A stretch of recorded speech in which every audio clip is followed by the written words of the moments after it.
जय हिंद दोस्तों।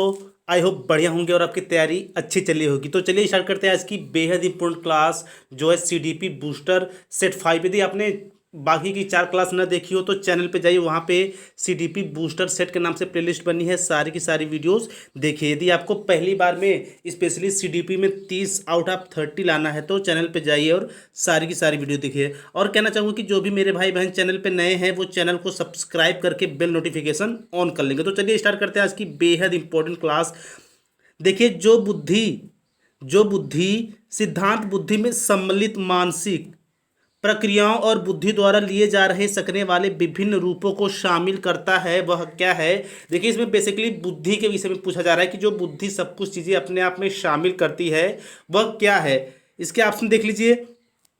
Option A में कहा जा रहा है स्पीयरमैन का जी कारक, बी में कहा जा रहा है स्टर्नबर्ग का बुद्धिमत्ता का तंत्र सिद्धांत, सी कहा जा रहा है कि बुद्धि का सर्वेंट सिद्धांत, या फिर डी कहा जा रहा है थर्स्टन की प्राथमिक मानसिक योग्यता।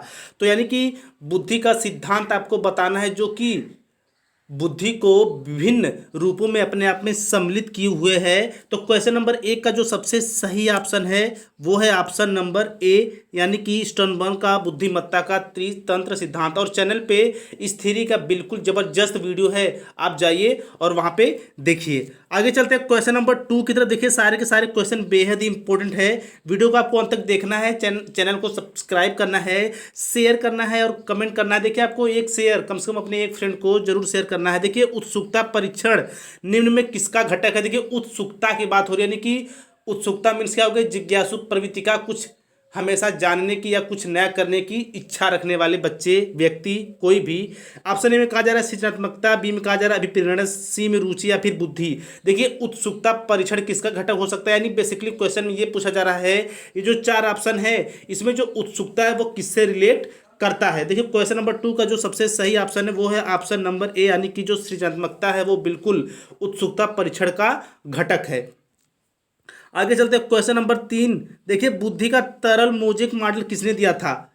बुद्धि का तरल मोजेक मॉडल किसने दिया है। देखिए, जो बुद्धि होती है, इंटेलिजेंस होती है, इससे एग्जाम में क्वेश्चन पक्का बनते हैं, चाहे वह बुद्धि के एक कारक सिद्धांत से हो, 2 कारक सिद्धांत से हो, त्रितंत्र मॉडल से हो या फिर मोजेक मॉडल से हो। देखिए, बुद्धि से आपको 2 से 3 क्वेश्चन पक्का मिलने वाले हैं। देखिए, ऑप्शन ए में कहा जा रहा है कैटल, बी में गिलफोर्ड, सी में थर्स्टन या फिर डी में स्पीयरमैन। देखिए, बुद्धि का तरल मोजल किसने दिया था, वो दिया था अपने कैटल ने, यानी कि ऑप्शन नंबर ए बिल्कुल करेक्ट है। जो कैटल है इन्होंने बुद्धि का तरल मोजक मॉडल प्रस्तुत किया था या दिया था। आगे चलते हैं क्वेश्चन नंबर 4 की तरफ। देखिए, बच्चे के संज्ञानात्मक विकास हेतु उत्तम स्थान है। देखिए, संज्ञानात्मक विकास की बात हो रही है। खेल का मैदान, सभागार, घर या फिर विद्यालय एवं कक्षा का वातावरण, यानी इन 4 ऑप्शंस में से आपको वो बताना है कि वह कौन सा ऑप्शन है जहां पे बच्चे का संज्ञानात्मक विकास सबसे उत्तम ढंग से हो सकता है, सबसे बढ़िया ढंग से हो सकता है। तो देखिए, क्वेश्चन नंबर 4 का जो सबसे सही ऑप्शन है वो है ऑप्शन नंबर डी, यानी कि विद्यालय एवं कक्षा का वातावरण बच्चे के संज्ञानात्मक विकास हेतु उत्तम स्थान है। देखिए, उत्तम स्थान की बात हो रही है तो विद्यालय एवं कक्षा का वातावरण बिल्कुल सटीक है बच्चे के संज्ञानात्मक विकास के लिए। आगे चलते हैं क्वेश्चन नंबर 5 की तरफ। देखिए, निम्नलिखित में से कौन सा कारक स्मृति से संबंधित नहीं है। देखिए, स्मृति से संबंधित नहीं है, पहचान, धारणा, पुनर्स्मरण या फिर अनुभूति। देखिए, क्वेश्चन में क्या आपको बताना है कि ये इन चारों ऑप्शंस में से, यानी ए बी सी डी में वह कौन सा ऑप्शन है जो स्मृति से ताल्लुकात नहीं रखता, स्मृति से मतलब नहीं रखता।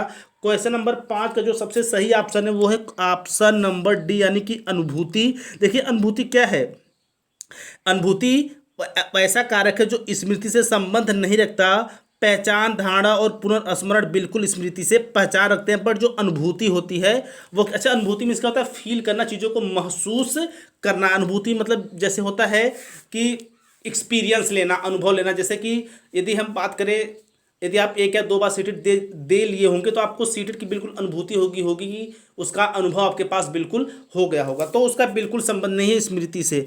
आगे चलते हैं क्वेश्चन नंबर 6 की तरफ। देखिए, चेस तथा कार्ड को निम्न में किसमें वर्गीकृत किया जा सकता है। देखिए, मान लीजिए चेस है और कार्ड है, ठीक है, तो इस पूछा जा रहा है इसमें किसमें वर्गीकृत किया जा सकता है। मान लीजिए आप चेस संबंधी कोई खेल या फिर कार्ड संबंधी कोई खेल विद्यालय में करवाते हैं तो वो किस वर्गीकरण के अंतर्गत आएगा। ए में कहा जा रहा है कि लड़ाई वाले खेल, बी में कहा रहा है बौद्धिक, सी में कहा जा रहा है प्रायोगिक खेल। आप ए बी सी 3 ऑप्शन में ही बता सकते हैं। देखिए वीडियो बिल्कुल फटाफट होने वाले नहीं, आपको कम समय में चीज़ें बेहतर सीखने को मिलेंगी। तो आपको कम से कम एक फ्रेंड को जरूर आपको शेयर करना है। देखिए अच्छी चीज़ें आपको शेयर करनी चाहिए। तो देखिए चेस तथा कार्ड को निम्न में किसमें वर्गीकृत किया जा सकता है। क्वेश्चन नंबर 6 का जो सबसे सही ऑप्शन वो है ऑप्शन नंबर बी, यानी कि बौद्धिक खेल। देखिए जैसे ही हम बच्चों को कार्ड संबंधी खेल खिलाते हैं तो उनका जो बौद्धिक स्तर होता है, उनकी जो सोचने समझने की क्षमता होती है बिल्कुल अच्छी होती है, बढ़िया होती है। आगे चलते हैं क्वेश्चन नंबर 7 की तरफ। देखिए थार्नडाइक के व्यक्तित्व वर्गीकरण का आधार है। थार्नडाइक के व्यक्तित्व वर्गीकरण का आधार है। ए में कहा जा रहा है शारीरिक गठन और शक्ल सूरत, बी में कहा जा रहा है रचनात्मक और मौलिकता, सी में कहा जा रहा है कि समायोजन और बुद्धि, या फिर डी में कहा जा रहा है चिंतन और कल्पना। थार्नडाइक के व्यक्तित्व वर्गीकरण की बात हो रही है क्वेश्चन नंबर 7।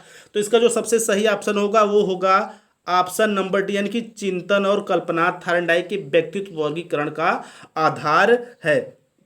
देखिए जो ये मनोवैज्ञानिक है उनके जो विचार हैं या फिर इनकी जो थियरीज हैं बिल्कुल सीडीपी सेक्शंस में कूट कूट के क्वेश्चन भरे जाते हैं या पूछे जाते हैं। इसीलिए जो ये सीडीपी बूस्टर सेट है, देखिए आप तैयारी तो अच्छा करते हैं बट यदि आप सेट नहीं लगाते तो आपकी तैयारी अधूरी है। तो चैनल पे बिल्कुल आपको सारे के सारे सेट अटेंड करना है। यदि आपने अभी तक कुछ नहीं पढ़ा, कुछ मायने नहीं रखता, बट आप बस केवल सेट को अटेंड करिए। मेरा चैलेंज है कि बिल्कुल आप 30 आउट ऑफ 30 लाएंगे आगामी सेट एग्जाम में। चलिए आगे बढ़ते हैं क्वेश्चन नंबर 8 की तरफ। देखिए मानसिक स्वास्थ्य और में घनिष्ठ संबंध है। अभिवृत्ति, समावेशन, बचाव या फिर समायोजन। 4 ऑप्शंस वेरी कंफ्यूजन वाले और क्वेश्चन बेहद ही इंपॉर्टेंट है ये। और ऐसे ही आपके दिमाग को बिल्कुल झन्नाटे बनाने वाले क्वेश्चन पूछा जाता है ताकि आप कंफ्यूज हो और हड़बड़ी में गलत ऑप्शन को पिक कर लें। तो मेरे भाई चीज़ें बिल्कुल क्लियर हैं। मैं इतना चीज़ों को क्लियरली बताता हूं कि पहली बार में आपके माइंड में सारी की सारी चीज़ें सेट हो जाएं। तो क्वेश्चन नंबर 8 का जो सबसे सही ऑप्शन वो है ऑप्शन नंबर डी, यानी कि समायोजन। मानसिक स्वास्थ्य और समायोजन में घनिष्ठ संबंध है। मानसिक स्वास्थ्य और समायोजन। आगे चलते हैं क्वेश्चन नंबर 9 की तरफ। देखिए बुद्धि के द्विखंड सिद्धांत का प्रतिपादन किसने किया था। द्विखंड की बात हो रही है स्पीयरमैन, थर्स्टन, गिलफोर्ड या फिर कैटल ने। बुद्धि के द्विखंड की बात हो रही है क्वेश्चन नंबर 9। तो इसका जो सबसे सही ऑप्शन है वो है ऑप्शन नंबर सी, यानी कि गिलफोर्ड साहब ने बुद्धि के द्विखंड सिद्धांत का प्रतिपादन किया था। आगे चलते हैं क्वेश्चन नंबर 10 की तरफ। देखिए निम्नलिखित में से कौन सा वाइगोत्स्की के सामाजिक सांस्कृतिक सिद्धांत पर आधारित है। वाइगोत्स्की के सामाजिक सांस्कृतिक सिद्धांत पर आधारित है।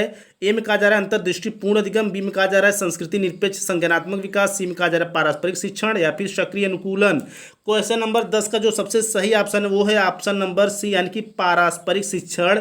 वाइगोत्स्की के सामाजिक सांस्कृतिक सिद्धांत पर आधारित है क्या, पारस्परिक शिक्षण। आगे चलते हैं क्वेश्चन नंबर 11 की तरफ। देखिए प्रगतिशील शिक्षा के संदर्भ में निम्नलिखित में से कौन सा कथन जॉन डीवी के अनुसार समुचित है। यानी कि जॉन डीवी के अनुसार कौन सा वो ऑप्शन है जो बिल्कुल प्रगतिशील शिक्षा को बिल्कुल टच करता है।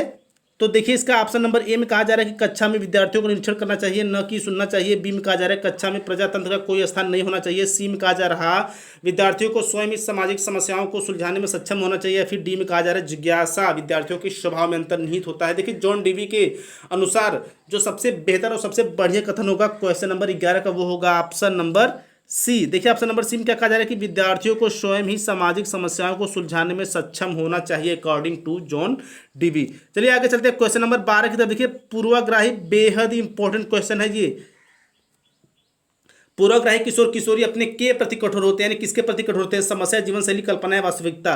तो ये जान जाइए मेरे भाई कि पूर्वाग्राही जो किशोर या किशोरियां होती हैं वो अपने समस्या के प्रति कठोर होती हैं, यानी उनके अंदर समस्याओं का उथल पुथल हमेशा मचा रहता है। वो चीज़ों को बिल्कुल उनके अंदर लेकर हलचल सी तूफान सी मची होती है, इसलिए वो तनाव और तूफान की अवस्था भी कहा जाता है। आगे चलते हैं क्वेश्चन नंबर 13 की तरफ। देखिए कक्षा में शिक्षा विद्यार्थियों से व्यक्तिगत विभेद की बात हो रही है। लाभकारी है क्योंकि ये विद्यार्थियों की संज्ञानात्मक संरचनाओं को खोजने में अध्यापकों को प्रेरित करते हैं। बी में कहा जा रहा है लाभकारी नहीं है। सी में हानिकारक है, फिर अनुप्रयुक्त है। तो क्वेश्चन नंबर 13 का जो सबसे सटीक ऑप्शन है वो है ऑप्शन नंबर, यानी कि लाभकारी है। क्यों लाभकारी है, क्योंकि ये विद्यार्थियों की संज्ञानात्मक संरचनाओं को खोजने में अध्यापकों को प्रेरित करते हैं। क्या, विद्यार्थियों से व्यक्तिगत विभेद। आगे चलते हैं क्वेश्चन नंबर 14 की तरफ। देखिए विकास के किस काल को अत्यधिक दबाव और तनाव का काल कहा जाता है। अभी मैंने ऊपर आपको बताया कि किशोरों की अवस्थाओं में सबसे मुख्य समस्या क्या होती है। देखिए अब सेम क्वेश्चन है बट किस तरह पूछा जा रहा है, यानी जो सीटेड होता है बेसिकली वो क्वेश्चन को घुमा के पूछता है। यानी क्वेश्चन तो एक ही टाइप्स करेगा पर उसका जो पूछने का जरिया होगा बिल्कुल अलग सा होगा, बिल्कुल कंफ्यूजन वाला होगा। सो आपको कंफ्यूज नहीं होना है। तो देखिए किशोरावस्था, प्रौढ़ावस्था, मध्यावस्था, वृद्धावस्था बिल्कुल लड्डू क्वेश्चन और आप समझ भी गए होंगे ऑप्शन नंबर यानी किशोरावस्था। आगे चलते हैं क्वेश्चन नंबर 15 की तरफ। देखिए विद्यालय आधारित आकलन प्रारंभ किया गया था ताकि, विद्यालय आधारित आकलन प्रारंभ किया गया था ताकि, क्यों प्रारंभ किया गया था? देखिए इसके ऑप्शन, प्रतियोगिता पसंद करने हेतु, बी में कहा जा रहा है संगठनों की शक्ति, सी में कहा जा रहा है सभी विद्यार्थियों के संपूर्ण विकास को निश्चित किया जाना चाहिए, डी में कहा जा रहा है विद्यार्थियों की उन्नति की बेहतर व्याख्या के लिए। तो क्वेश्चन देखिए क्या है, क्वेश्चन है कि विद्यालय आधारित आकलन प्रारंभ किया गया था ताकि, क्वेश्चन नंबर 15 का सबसे सही ऑप्शन है ऑप्शन नंबर सी, यानी कि सभी विद्यार्थियों के संपूर्ण विकास को निश्चित किया जा सके, इसीलिए विद्यालय आधारित आकलन प्रारंभ किया गया था। आगे चलते हैं क्वेश्चन नंबर 16 की तरफ। देखिए यदि एक विद्यार्थी विद्यालय में लगातार निम्न स्तर श्रेणी प्राप्त करता है, निम्न स्तर श्रेणी प्राप्त करता है तो उसके अभिभावकों को उसकी सहायता हेतु परामर्श दिया जा सकता है। ठीक है, क्या परामर्श दिया जा सकता है? ए में कहा जा रहा है घर पर उसको परिश्रम पूर्वक कार्य करने पर बल दें, बी में कहा जा रहा है अध्यापकों को घनिष्ठ संगति में कार्य करे, सी में कहा रहा है मोबाइल खेलकूद पर रोक लगाया जाए, या फिर डी में कहा जा रहा है उसकी कठिनाई की सूची बनाए। तो देखिए कोई विद्यार्थी यदि वो लगातार निम्न स्तर प्राप्त कर रहा है तो जाहिर सी बात है उसे हमें शिक्षक के देख रेख में रखना होगा, यानी ऑप्शन नंबर बी बिल्कुल करेक्ट होगा, यानी कि अध्यापकों की घनिष्ठ संगति में कार्य करे। यानी जब बच्चा अध्यापकों के देख रेख में किसी चीज़ों करेगा तो क्या होगा, उसका अंदर क्या होगा, निखार आएगा, वो चीज़ों को अच्छे ढंग से समझ पाएगा। आगे चलते हैं क्वेश्चन नंबर 17 की तरफ। देखिए मानव विकास है, मानव विकास क्या है? मात्रात्मक, गुणात्मक, सी में कहा जा रहा है कि कुछ सीमा तक मापनीय, या फिर डी कहा जा रहा है ए और बी। तो देखिए ये जान जाइए कि जो मानव विकास क्या है वो है ऑप्शन नंबर डी बिल्कुल।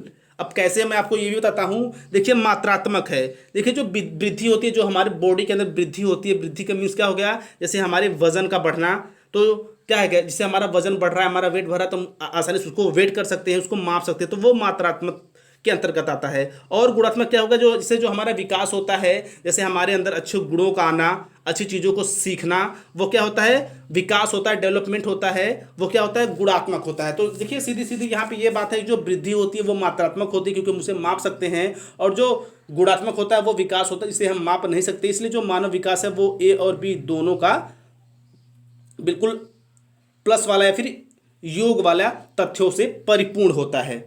आगे चलते हैं क्वेश्चन नंबर 18 की तरफ। देखिए निम्नलिखित में से कौन सी सामाजिककरण की निष्क्रिय एजेंसी है? सामाजिककरण की निष्क्रिय एजेंसी है स्वस्थ क्लब, परिवार, इको क्लब, या फिर सार्वजनिक पुस्तकालय। देखिए निष्क्रिय एजेंसी पूछी जा रही है तो ये क्या है, ऑप्शन नंबर डी, यानी कि सार्वजनिक पुस्तकालय क्या है, सामाजिककरण की निष्क्रिय एजेंसी है। आगे चलते हैं क्वेश्चन नंबर 19 की तरफ। देखिए 1 वर्ष के शिशु जब आँख, कान व हाथों से सोचते हैं तो निम्नलिखित में से कौन सा स्तर शामिल है? यानी कि जब मूर्त संक्रियात्मक अवस्था, पूर्व संक्रियात्मक स्तर, सी में कहा जा रहा है इंद्रिय जनित गामक स्तर, या फिर डी में कहा जा रहा है मूर्त संक्रियात्मक स्तर। देखिए जब बच्चा 1 साल का होता है और वह आँख, नाक, कान या हाथों से सोचता है तो किस एज में होता है? ऑप्शन नंबर सी बिल्कुल सही है, इंद्रिय जनित गामक स्तर, या फिर इसे क्या कहा जाता है, इसे कहा जाता है संवेदीय पेशी अवस्था के नाम से भी जाना जाता है। आगे चलते हैं क्वेश्चन नंबर लास्ट एंड बेहद इंपॉर्टेंट क्वेश्चन की तरफ। देखिए रीना रानी कक्षा में पिकनिक तय करने हेतु दीपक से सहमत नहीं है। वह सोचती है कि बहुमत के अनुकूल बनाने के लिए नियमों का संशोधन किया जा सकता है।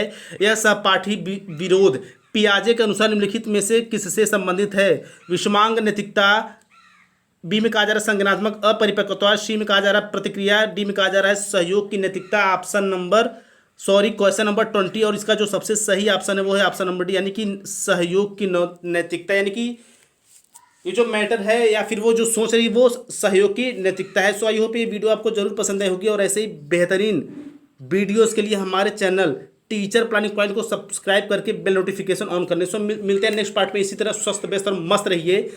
जय हिंद, जय भारत।